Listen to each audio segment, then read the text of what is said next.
الحمد لله وكفى وسلام على عباده الذين اصطفى أما بعد فقد قال الله تبارك وتعالى أعوذ بالله من الشيطان الرجيم بسم الله الرحمن الرحيم إنما الخمر والميسر والأنصاب والأزلام رجس من عمل الشيطان فاجتنبوه لعلكم تفلحون صدق الله العظيم.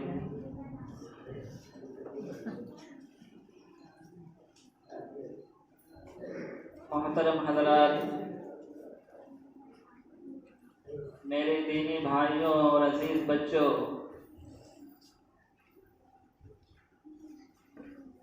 میں نے ابھی آپ حضرات کے سامنے سورہ مائدہ کی ایک آیت کریمہ تلاوت کی ہے۔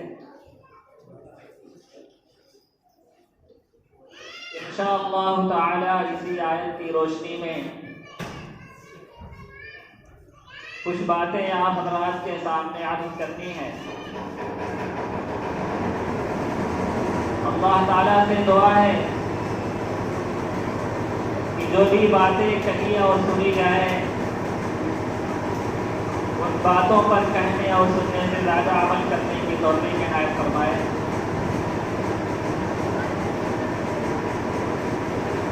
محترم حضرات، ابتدائی اسلام میں بہت ساری رسمیں رائج تھی۔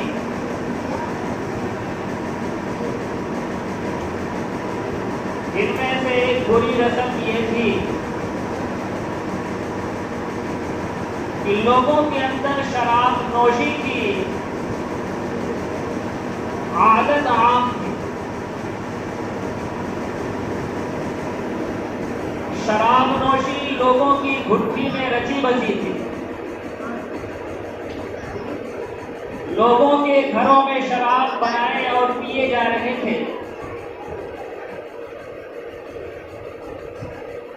لیکن چونکہ شراب اچھی چیز نہیں تھی،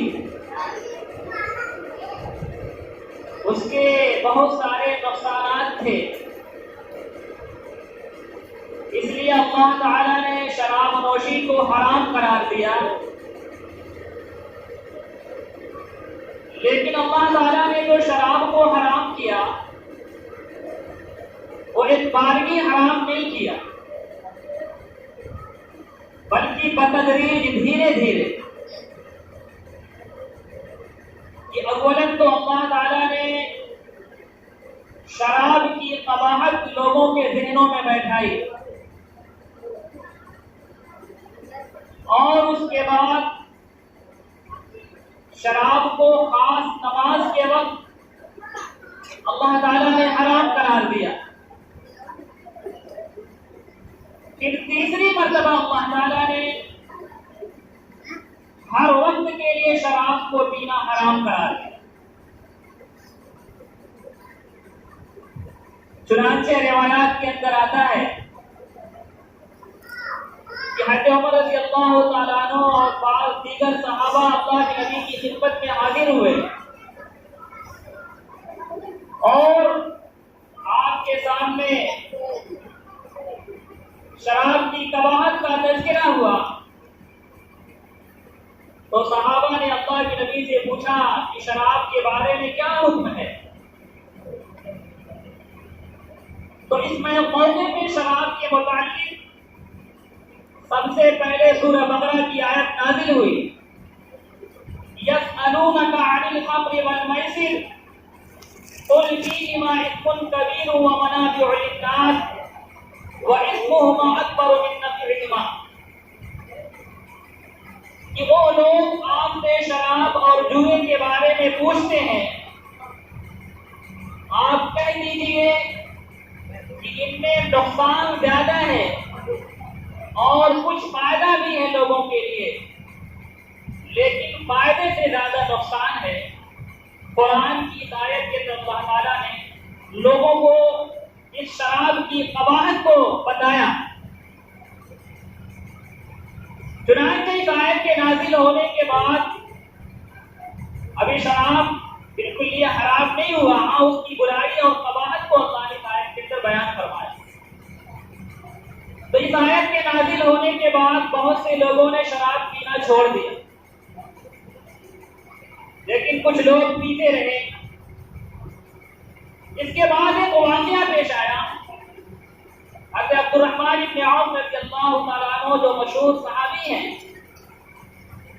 انہوں نے اپنے گھر پہ کچھ صحابہ کی دعوت کی۔ اب کھانا کھانے کے بعد شراب کا ذوق چلا، لوگوں نے شراب پی۔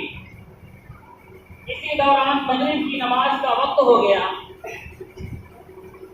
لوگ نماز پڑھنے کے لیے کھڑے ہوئے۔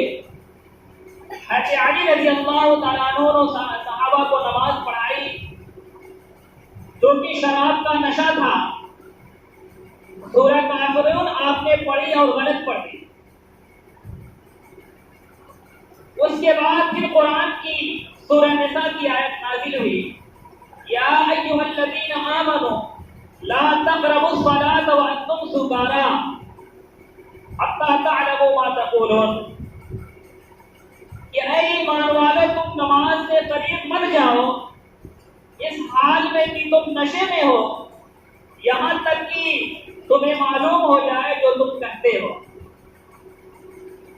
تو اس آیت کے اندر اللہ تعالیٰ نے شراب کو نماز کے وقت میں حرام قرار دیا کہ تم شراب پی کر کے نشے کی حالت میں نماز مت پڑھو۔ چنانچہ اس آیت کے نازل ہونے کے بعد اب بھی شراب کی حرمت کا حکم نہیں آیا، ہاں خاص نماز کے وقت اللہ تعالیٰ نے شراب کو منع فرما دیا۔ چنانچہ اس آیت کے نازل ہونے کے بعد بھی بہت سے لوگ شراب پینا چھوڑ دیا۔ اس کے بعد پھر ایک واقعہ پیش آیا، وہاں بھی کسی صحابی کے گھر کچھ صحابہ کی دعوت تھی۔ دعوت کھانا کھانے کے بعد شراب کا دور چلا، اور شراب پینے کے بعد لوگوں میں جھگڑا ہو گیا، صحابہ میں لڑائی ہو گئی۔ اس واقعے کے ہونے کے بعد اللہ کے نبی صلی اللہ علیہ وسلم نے اللہ تعالیٰ سے دعا کی کہ اے اللہ شراب کے بارے میں کوئی واضح حکم نازل فرمائیے۔ تو اس وقت تیسرے نمبر پر اللہ تعالیٰ نے سورہ مائدہ کی آیت نازل فرمائی، یا ایھا الذین آمنوا انما الخمر والمیسر والانصاب والازلام رجس من عمل الشیطان فاجتنبوہ لعلکم تفلحون، کیا ہے ایمان والو شراب اور جوا اور بت اور قرآن دازی کے تیر یہ نجس اور ناپاک ہیں، شیطان کے عمل سے ہیں، تم لوگ اس سے بچو کہ شاید کی کامیاب ہو جاؤ۔ چنانچہ اس آیت کے نازل ہونے کے بعد اللہ تعالیٰ نے شراب کو بالکل بھی حرام قرار دیا۔ جب یہ آیت نازل ہوئی اور صحابہ کو یہ معلوم ہوا، چنانچہ روایات کے اندر آتا ہے کہ اس آیت کے نازل ہونے کے بعد اللہ کے نبی صلی اللہ علیہ وسلم نے مدینہ کی گلیوں میں اعلان کرایا کہ آج سے شراب حرام قرار دیا گیا ہے۔ چنانچہ جس صحابی کے کان میں اللہ تعالیٰ کے شراب کی حرمت کا یہ حکم ان کی کان میں پڑا، ان کی آواز اس کے کان میں گئی، جن کے ہاتھ میں شراب کا پیالہ تھا، شراب کا جام تھا، انہوں نے پیالہ توڑ دیا۔ جن صحابی کے گھر میں شراب کے مٹکے رکھے ہوئے تھے، انہوں نے اپنے مٹکوں کو توڑ کر مدینہ کی گلیوں میں شراب بہا دیا۔ روایات کے اندر آتا ہے کہ اس دن مدینے کی گلیوں میں اتنی شراب بہی جس طریقے سے برسات کے موسم میں بارش کا پانی بہتا ہے۔ ایک صحابی جو شراب کی تجارت کیا کرتے تھے، شام سے شراب خرید کر کے لایا کرتے تھے، اس وقت وہ شام گئے ہوئے تھے اور اچھی خاصی شراب شام سے خرید کر کے واپس آئے، ابھی مدینہ کے باہر تھے، ان کو معلوم ہو گیا کہ اللہ تعالیٰ نے شراب کو حرام قرار دیا ہے۔ انہوں نے اپنے شراب کے مٹکوں کو ایک پہاڑی پہ اکٹھا کیا، اور اللہ کے نبی کی خدمت میں حاضر ہوئے اور اللہ کے نبی سے پوچھا کہ اللہ کے نبی اس شراب کے بارے میں آپ کا کیا حکم ہے، شریعت کیا کہتی ہے؟ تو اللہ کے نبی نے فرمایا کہ شراب حرام ہو چکا ہے، تم شراب کو بہا دو، مٹکوں کو توڑ دو۔ چنانچہ اس صحابی رسول نے جو کافی قیمت کے لگا کر کے شراب خرید کر کے ملک شام سے لائے تھے، لیکن جب شراب کی حرمت کا حکم ان کے کانوں تک پہنچتا ہے، اللہ کے نبی فرماتے ہیں کہ شراب حرام ہو چکی، انہوں نے اپنے تمام شراب کے مٹکوں کو توڑ دیا۔ تو شراب کو اللہ تعالیٰ نے بتدریج حرام کیا، چونکہ لوگوں کے روٹیوں میں شراب بچی تھی، اس لیے ایک بار کی حرمت کو نازل کرنا چھوڑنے میں دقت ہو سکتی تھی، اس لیے اللہ تعالیٰ نے دھیرے دھیرے شراب کو حرام کیا۔ تو یہ شراب جس کو اللہ کے نبی صلی اللہ علیہ وسلم نے ام الخبائث کہا ہے، کہ تمام خباثتوں کی یہ شراب جڑ ہے۔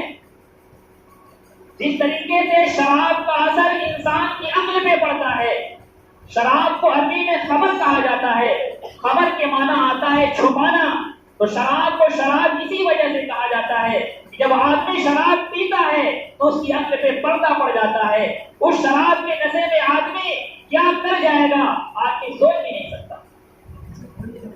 حدیث شریف کے اندر آتا ہے اللہ کے نبی صلی اللہ علیہ وسلم نے شراب پینے والوں کے بارے میں وعید نازل فرمائی ہے۔ اللہ کے نبی ارشاد فرماتے ہیں کہ جو آدمی دنیا کے اندر شراب پیتا رہے گا اور بغیر توبہ کیے ہوئے دنیا سے جائے گا تو جنت کی شراب اس کو نصیب نہیں ہوگی۔ ایک روایت میں اللہ کے نبی ارشاد فرماتے ہیں کہ دنیا کے اندر جن زناکار مرد عورتوں نے زناکاری کی ہے، کل ان زناکار مردوں اور عورتوں کو جب جہنم میں ڈالا جائے گا تو جہنم میں ان زناکاروں کی شرابگاہوں سے غلاظت نکلے گی، وہ غلاظت اتنی بدبودار ہوگی کہ جہنم کے لوگ بھی اس کی بدبو سے جو ہے کہ پھر محسوس کریں گے، اسے پناہ مانگیں گے۔ لیکن جس آدمی نے دنیا کے اندر شراب پی ہوگی، کل قیامت کے دن اس جہنمی کو اس بدبودار کی شرابگاہ سے نکلنے والی غلاظت کو پلایا جائے گا۔ تو یہ شراب نوشی یہ معمولی اور خطرناک، معمولی گناہ نہیں، بہت خطرناک گناہ ہے، جس کو ام الخبائث کہا گیا ہے۔ اس کا اثر آدمی کی عقل پہ تو پڑتا ہی ہے لیکن جسم میں بھی پڑتا ہے۔ چنانچہ اطباء ڈاکٹر حضرات کہتے ہیں کہ جب آدمی شراب پیتا ہے تو شراب باقی چیز آدمی کھاتا ہے اور پیتا ہے تو اس کے بدن کا ایک جزء بنتا ہے، آدمی کھاتا ہے خون بنتا ہے اور بدن میں وہ چیز لگتی ہے، لیکن جب آدمی شراب پیتا ہے تو شراب اس کے بدن کا جزء نہیں بنتا، بلکہ شراب اس کے پیٹ میں جانے کے بعد اس کے اندر ایک ہیجان پیدا کرتا ہے اور وہ ہیجان اس کو ہارٹ اٹیک کا مریض بنا دیتا ہے۔ وہ شراب پینے والا تنفس اور سانس کی بیماری کا مریض بن جاتا ہے، وہ آدمی ہمیشہ کھانسی کا مریض بن جاتا ہے۔ وہ شراب اس کے بدن کا جزء نہیں بنتا، وہ ہیجان پیدا کرتا ہے اس کے بدن کے اندر، اس سے بظاہر اس کو فائدہ لگتا ہے لیکن بدن کا کوئی فائدہ نہیں ہوتا۔ بعض ڈاکٹر کہتے ہیں کہ شراب پینے والا آدمی اگر 40 سال کی عمر کا ہے تو شراب پینے کی وجہ سے 60-70 سال کا بوڑھا دکھائی دے۔ یہ سب ڈاکٹروں کی تحقیق ہے، ڈاکٹروں کا ریسرچ ہے۔ آج اس خاص موضوع پہ مجھے بولنے کی ضرورت کس وجہ سے پڑی کہ معلوم ہوا کہ ہمارے بہت سارے نوجوان جو ابھی غیر شادی شدہ ہیں لیکن آج فیشن کے نام پہ شراب نوشی کی لت میں مبتلا ہو چکے۔ مجھ سے ایک صاحب نے کئی لوگوں کا نام بھی گنایا، سن کر کے تعجب ہوا کہ نوجوان ہیں، ہٹے کٹے ہیں، 18-20 سال کی عمر ہے لیکن اس لت میں مبتلا ہو چکے۔ اور سوچیں کہ شراب پینے والا اپنی آخرت کو برباد کرتا ہی ہے، اپنی بدن اور اپنے جسم کو بھی برباد کر رہا ہے۔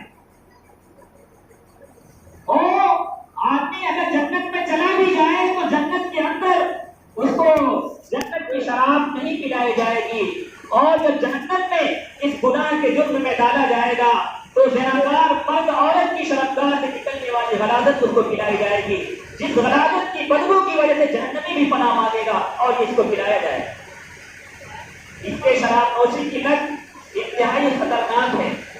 گاجا پینا، ہیروئن، اسی طریقے سے افیون، یہ سب نشے کی چیزیں ہیں، اور یہ شراب جس طریقے سے نشے پر حرام ہے، شراب کا ایک قطرہ بھی حرام ہے، شراب کا ایک قطرہ بھی حرام ہے، اور اس کو اللہ تعالیٰ نے نجس اور ناپاک کہا ہے۔ اس طریقے سے بدن کے اوپر پیشاب پاخانہ لگ جائے یہ ناپاک ہے، اس طریقے سے شراب بھی ناپاک ہے۔ اس لیے اگر ہمارا نوجوان اس کے اندر مبتلا ہے تو اپنے آپ کو اسے روکنا چاہیے۔ یہ انتہائی خطرناک اور تمام گناہوں کی جڑ ہے۔ آدمی شرابیوں کو خود دیکھتا ہے کہ جب شراب پی لیتا ہے، نشہ سوار ہوتا ہے تو نشے کی حالت میں کیا کر لے گا، بعض نشے کی حالت میں نالیوں کے اندر اور گندگیوں کے اندر پڑے مل رہے ہیں، ہنس رہے ہیں، سمجھ رہے ہیں کہ میں بہت اچھا کر رہا ہوں، اس لیے اس کی عقل کام نہیں کر رہے ہیں۔ اس لیے میں اپنے نوجوانوں سے کہنا چاہوں گا کہ اگر کسی نوجوان کے اندر یہ بری لت ہے تو اپنے آپ کو اس سے بچائے، اور یہ سب چیزیں عام طور سے ساتھیوں کے اندر سے پڑتی ہیں۔ اگر اس طریقے کے لوگوں کے ساتھ رہیں گے تو لت اس کے اندر بھی آ جائے گی۔ اس لیے ایسے لوگوں کے ساتھ رہنے سے ہم پرہیز کریں، خود بچیں، اور بڑوں کے گھر کے بڑوں کی ذمہ داری ہوتی ہے کہ اپنے بچوں کو ایسے لوگوں کے ساتھ نہ رہنے دیں۔ بہت سے پتہ لگتا ہے کہ اب کچھ کولڈ ڈرنک بھی ایسی آ رہی ہے جن کے اندر شراب کا اثر ہوتا ہے، کچھ ٹھنڈا اور کولڈ ڈرنک بھی ایسی ہوتی ہے جس کے اندر شراب کا اثر ہوتا ہے۔ لہذا یہ مشہور جو ٹھنڈے ہو تو ٹھیک ہیں، لیکن اس کے علاوہ بہت سارے ٹھنڈے ایسے آتے ہیں جس کے بارے میں بتاتے ہیں، میری تحقیق تو نہیں ہے کہ اس کے اندر بھی شراب کا اثر ہوتا ہے۔ اللہ کے نبی نے ارشاد فرمایا تھا کہ ایک زمانہ آئے گا کہ لوگ شراب کو پئیں گے لیکن شراب کا نام بدل کر دیں۔ آج وہی ہو رہا ہے، بیئر پی رہا ہوں، فلاں چیز پی رہا ہوں، شرابی ہے، نام بدل جا رہا ہے۔ اللہ کے نبی کی یہ پیشن گوئی پوری ہو رہی ہے۔ یہ زمانہ آئے گا کہ لوگ شراب پئیں گے لیکن شراب کو شراب کا نام نہیں دیں گے، نام بدل دیں گے۔ آج بیئر کہا جا رہا ہے، کولڈ ڈرنک کہا جا رہا ہے جس کے اندر شراب کا اثر ہوتا ہے۔ اللہ تعالیٰ سے دعا ہے کہ اللہ تعالیٰ ہم تمام مسلمانوں کو کہنے سننے سے زیادہ عمل کرنے کی توفیق عطا فرمائے۔ وآخر دعوانا الحمدللہ۔